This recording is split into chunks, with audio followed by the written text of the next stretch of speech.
अस्सलाम वालेकुम जी। Social media पर इमरान खान साहब के खिलाफ एक बड़ी घिनौनी सी साजिश हो रही है, जिसमें ये कहा जा रहा है कि जो इमरान खान साहब के मुहाफिज हैं उन्होंने ये जो सदफ नईम साहिबा चैनल 5 की रिपोर्टर थी, अल्लाह ताला उनको करवट जन्नत नसीब करे, उनके मुहाफिजों ने उनको धक्के दिए हैं, जिसके बाद वो कंटेनर के हैंडल को सही तरीके से ग्रिप नहीं कर सकी और वो धक्के की वजह से नीचे गिरी और जो उसका टायर है उसने उसके सर को कुचल दिया और उनकी मौके पर जो है वो डेथ हो गई। इसमें 1% भी सदाकत नहीं है, ये सब कुछ झूठ पर मुबनी है। इसके जो ऐनी शाहिदीन हैं और वो लोग जो सदफ के बिल्कुल साथ साथ चल रहे थे, ये उनसे मैंने तमाम तर इन्फॉर्मेशन ली है और उनकी इजाज़त से आपको ये मैं बता रहा हूँ। ये टोटल 5 लोग थे। वाकया कुछ यूँ हुआ, इन 5 लोगों में दुनिया न्यूज़ के रिपोर्टर हैं इखलाक बाजवा साहब, जो कि पॉलिटिकल बीट करते हैं। उसके साथ उनका कैमरामैन था जिसका नाम आसिफ परवेज़ टोबा है। इसके साथ नियो टीवी के एक रिपोर्टर थे सलमान काशिफ साहब और उनका कैमरामैन था, जबकि जो 5वीं शख्सियत थी वो सदफ नईम साहिबा खुद थी। हुआ कुछ यूँ कि सबसे आगे इखलाक बाजवा साहब जो हैं वो भाग रहे थे कंटेनर के साथ साथ। ये पीछे तकरीबन 3 से 4 किलोमीटर से पैदल चलते हुए आ रहे थे, जिसके बाद कंटेनर की थोड़ी सी स्पीड बढ़ी और इखलाक बाजवा साहब ने भागना शुरू कर दिया। इखलाक बाजवा साहब के बिल्कुल पीछे कंटेनर की जो ड्राइविंग सीट है और पीछे जो कंटेनर लगा होता है उसके दरमियान एक गैप होता है, वहाँ पर 2 मुहाफिज थे खान साहब के, जो कि ऑलरेडी जिन्होंने अपनी जो है जगह संभाली हुई थी। उन 2 मुहाफिजों के पीछे नियो टीवी के रिपोर्टर सलमान काशिफ और उनके कैमरामैन थे। उसके पीछे बाजवा साहब के जो कैमरामैन हैं आसिफ परवेज़ टोबा साहब वो थे और उसके पीछे ये सदफ नईम साहिबा थी। जैसे ही वो कंटेनर ने थोड़ी सी स्पीड पकड़ी तो इन लोगों ने भागना शुरू कर दिया और उसकी स्पीड जूं थोड़ी सी तेज़ हुई, इखलाक बाजवा साहब जो है वो वहाँ पर रुक गए और उनके पीछे जो रिपोर्टर थे नियो टीवी के सलमान काशिफ और उनके कैमरामैन वो भी रुक गए, जबकि सदफ जो है वो कॉन्टीन्यूसली भागती हुई आ रही थी और उनकी टक्कर जो है वो इखलाक बाजवा साहब के साथ हुई है, जो दुनिया न्यूज़ के रिपोर्टर हैं। उनकी टक्कर हुई तो इखलाक बाजवा साहब ने मुझे खुद बताया, अभी मेरी फ़ोन पर उनसे बात हुई, जिस पर उन्होंने इसको सदफ को मना किया कि रहने दो, शॉर्ट नहीं होगा या हम नहीं पहुंच सकेंगे। जिस पर उन्होंने जो आखिरी जुमला सदफ नईम साहिबा ने इखलाक बाजवा साहब को कहा कि नहीं बाजवा साहब मैंने जाना है, और वो भागना शुरू कर दिया उसने। आसान लफ्ज़ों में अगर मैं आपको बताऊं तो सदफ जो है कंटेनर और पार्टीशन के जो ब्लॉक्स जीडी रोड पर पड़े होते हैं उसके दरमियान में भाग रही है। अब कंटेनर की स्पीड ज़्यादा हुई है और सदफ ने भी अपनी स्पीड थोड़ी सी तेज़ कर ली है भागने की, और मीनवाइल वो ऊपर देख रही है कि शायद कोई उसको देख ले और कंटेनर को रुकवा दे या ड्राइवर जो है कंटेनर को रोक दे। जब वो ऊपर देख रही थी उसका दायां पाँव उस वो जो पार्टीशन वाले वहाँ पे ब्लॉक्स पड़े हैं उसकी नीचे ढलान होती है, उस पर उसका पाँव आया दायां, वो स्लिप हुआ जिसकी वजह से वो ट्रक के नीचे आ गई और ट्रक जो है वो उसके ऊपर से गुजर गया। इसी दौरान पीछे से 20-25 सेकंड के बाद जो मनाजिर इखलाक बाजवा और उनके कैमरामैन देख रहे थे वो भागते हुए आए आसिफ परवेज़ टोबा साहब। उन्होंने शोर मचाना शुरू कर दिया कि ये तो सदफ नईम है, जिस पर फौरी तौर पर जो कंटेनर है वो रुक गया। उसके ड्राइवर को भी महसूस हो गया होगा कि शायद कोई नीचे आया है या टायर किसी चीज़ के ऊपर से गुजरा है। फौरी तौर पर कंटेनर रुका।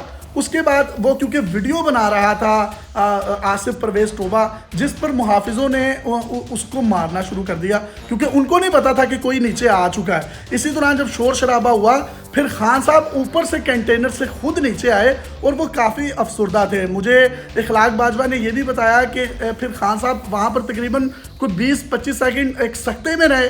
उसके बाद उन्होंने ऑर्डर किया कि वहाँ से कंटेनर में से कुछ चादर लेकर आए। एक ऑरेंज रंग की चादर आई जो कि सदफ नईम साहिबा के ऊपर डाली गई। उसके बाद वो कंटेनर के ऊपर गए, ऊपर जाकर उन्होंने ये अनाउंसमेंट की कि हम अपने जो आज का हमारा लॉन्ग मार्च है इसको हम यहीं पर मुलतवी कर रहे हैं कल के लिए, और ये इंतहाई अफसोसनाक है। और उन्होंने अपने कारकुनान को भी इस चीज़ की हिदायत की और पार्टी वर्कर्स को भी हिदायत की कि वो इनके जो घर के मामलात हैं, इनके फाइनेंशियल मामलात हैं, उनको भी देखें और इसके साथ साथ जो पीटीआई के मुतल्लिका जो कारकुनान हैं वो उनके घर तक पहुँचे। और हमाद अज़हर साहब अभी उनके घर में पहुँचे हैं, उनके घर में गए हैं, अभी मैं उनके घर से होकर आया हूँ।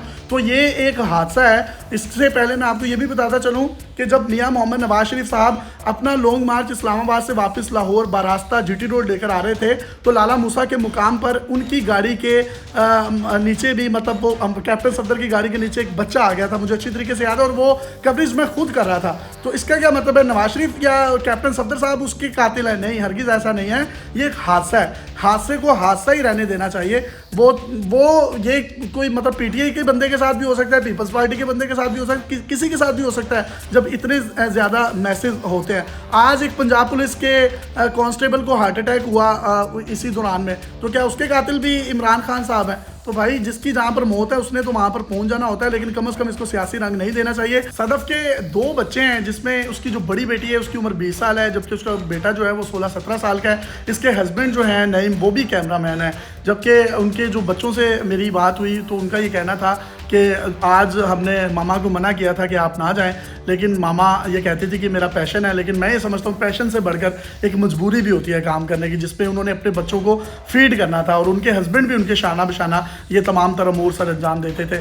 और हर शख्स जो है वो, मैं अपनी अगर पर्सनली बात बताऊँ तो कज़ाफ़ी स्टेडियम में हम मिलते थे तो मैं उनको इतना तंग करता था, लेकिन मैंने कभी उस शख्सियत के मतलब माथे पे करवट तक नहीं देखी। वो इतनी मिलनसार और इतनी खुश मिजाज औरत थी। अल्लाह ताला उसको करवट जन्नत नसीब करे। और उसके लिए जो है हुकूमत पंजाब ने 25 लाख, जबकि वज़ीर आज़म पाकिस्तान शहबाज शरीफ साहब ने 50 लाख रुपए की अनाउंसमेंट की है। मैं समझता हूँ कि काश ये अनाउंसमेंट इन सहाफ़ियों की ज़िंदगियों में अगर कर दी जाए तो क्या ही अच्छा हो।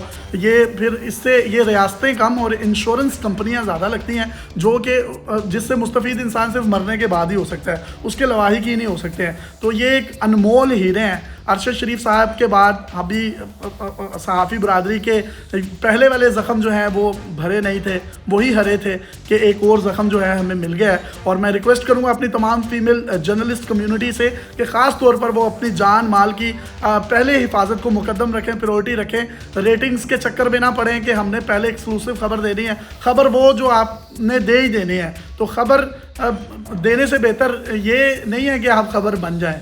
खबर बनना इंतहाई जो है वो मैं समझता हूँ कि अफसोसनाक होता है। मेरे पास अल्फाज नहीं है।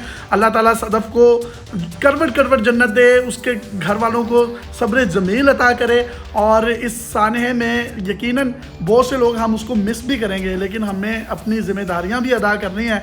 और अगर हमें कोई हुकूमती शख्सियत, अगर कोई रिपोर्टर बेचारा गरीब पुरवा है, उसकी कोई थोड़ी सी माली मुआवनत कर देती है कोई हुकूमत, उसका फ़र्ज़ है, पूरी दुनिया में किया जाता है, तो हम अनफॉर्चुनेटली उन लोगों को लफाफा कहना शुरू कर देते हैं। तो काइंडली हमें अपने रवैयों पर भी थोड़ी सी जो है वो करनी चाहिए, रिव्यू करना चाहिए। क्योंकि अगर किसी पर जुल्म होता है, किसी पर बर्बरियत होती है, तो ये रिपोर्टर्स, ये जर्नलिस्ट ही हैं जो उनकी आवाज़ बनते हैं। और अगर ये आवाज़ ना बने तो फिर उसके बाद गिला शिकवा फिर इन जर्नलिस्ट पर आता है कि आप लोगों को अल्लाह ने पावर दी है, आपकी बात सुनी जाती है, तो इक़्तिदार के वानों तक आप हमारी बात को क्यों नहीं पहुँचाते। वो पुलिस की ज़्यादती हो, या वो कोई डाका जनी हो, वो कोई डकैती की वारदात हो, वो किसी के साथ जुल्म हो, वो कोई कत्ल की वारदात हो, हम लोग मजलूम के साथ खड़े होते हैं, हम जालिम के ख़िलाफ़ खड़े हो जाते हैं। तो आप लोगों को भी कम से कम चाहिए कि हमारी जो ड्यूटीज़ होती हैं उसमें, ठीक है हमसे भी कहीं कोई गलती गुस्ताखी हो जाती होगी तो उसको अल्लाह के लिए जो है वो माफ़ कर दिया करें।